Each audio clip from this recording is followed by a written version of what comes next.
काय सांगा ठाकरे गटाचे रवींद्र वायकर जे आहेत ते शिंदे गटामध्ये प्रवेश करणार असल्याची चर्चा आहे. काही वेळात त्यांचा प्रवेश सुद्धा होणार आहे सांगितलं जाते. मला वाटतं रवींद्र वायकर असतील किंवा अन्य नेते असतील, निवडणुकीला आता आचारसंहिता 2 दिवसात लागेल आणि त्यानंतर मला वाटतं या निवडणुकीपूर्वी अनेक नेते उबाठा गटाचे, उद्धव ठाकरे गटाचे हे शिंदे गटामध्ये प्रवेश करणार आहेत, करतील. त्याची लाईनच मोठी लागलेली आहे आणि मला असं वाटतं की कालांतराने उद्धवजींकडे मला वाटतं हम दो हमारे दो शिवाय कोणी राहणार नाही अशी परिस्थिती त्यांची या ठिकाणी होणार आहे. निश्चित उबाठा गटाचा फपुटा झाल्याशिवाय या ठिकाणी राहणार नाही.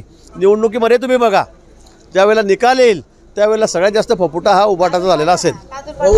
2019 मध्ये मला मंत्री करायला हवं होतं, मंत्री माझ्यावर अन्याय झाला, किमान पक्ष फुटला, त्यावेळेस मला गटनेता सुद्धा तरी करायला हवं होतं अशी खंत भास्कर जाधवांनी आज जाहीर भाषणात व्यक्त केली आहे. नाही, भास्कर जाधव म्हणजे बोलण्यामध्ये फार तरबेज आहेत, बहादर आहेत, वाटेल तसे ते बोलत असतात, तोंडात येईल ते बोलत असतात.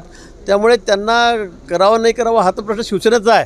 पण मला वाटतं की आपण एकनिष्ठ राहिलं तर निश्चित त्याची किंमत होत असते. आता आम्ही एकाच पक्षामध्ये आहोत, 30 वर्ष झालं मी निवडून येतो आहे ना पक्षाला किंमत. माझ्यासारखे अनेक माझे सहकारी आहेत की त्यांना मंत्रिपद मिळाले, प्रदेशाचे अध्यक्ष झालेत, नेते झालेत.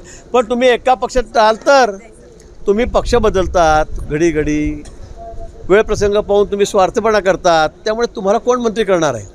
ठीक आहे, तर मी समजू शकतो सगळं शिंदेसाहेब सगळा गट घेऊन बाहेर पडलेत, त्यांनाही त्या ठिकाणी योग्य मोजमाप मिळाले ना. त्या ठिकाणी अजितदादा घेऊन आलेत, त्यांचे मंत्री त्या ठिकाणी झालेत. पण तुम्ही वैयक्तिक एकटे दुकटे इकडे जमलं नाही की तिकडे, तिकडे जमलं की इकडे, मला असं वाटतं अशामुळे तुमची किंमत राहत नाही, होणार नाही. आणि म्हणून भास्कर जाधव तुम्ही जेवढ्या मोठ्याने बोलतात त्याच्यामुळे काही तुमची किंमत त्याच्यावर होणार नाही. तुम्ही कोणावरही बेछूट आरोप केले आमच्यावर, सत्ताधारी पक्षावर, तरी तुमची किंमत होणार नाही. तुमची किंमत तुम्ही किती निष्ठावान आहात त्या पक्षात. आता मला वाटतं तुम्हालाही काहीतरी डोळ्याला लागलेले दिसत आहेत बाहेर पडायचे आणि म्हणून तुम्ही आता बोलायला लागलेला आहात. येथील का बहुतेक कारण काल असं वक्तव्य केलं होतं योगेश कदमांनी भास्कर जाधवांबद्दल की गुवाहाटीला गेले त्यावेळेस भास्कर जाधव सुद्धा बॅग भरून तयार होते. मी सांगतो आपल्याला की अनेक जण म्हणजे आपल्याला आश्चर्यसुद्धा वाटायला नको, इतके जण तयार आहेत, इतके जण आता सगळे बाशिंग म्हणून तयार आहेत की आम्हाला घ्या, आम्हाला घ्या. हे सगळे जे आता वाच्यता करतात वाचाळवीर, हे सगळे त्याचे संकेतच आहेत.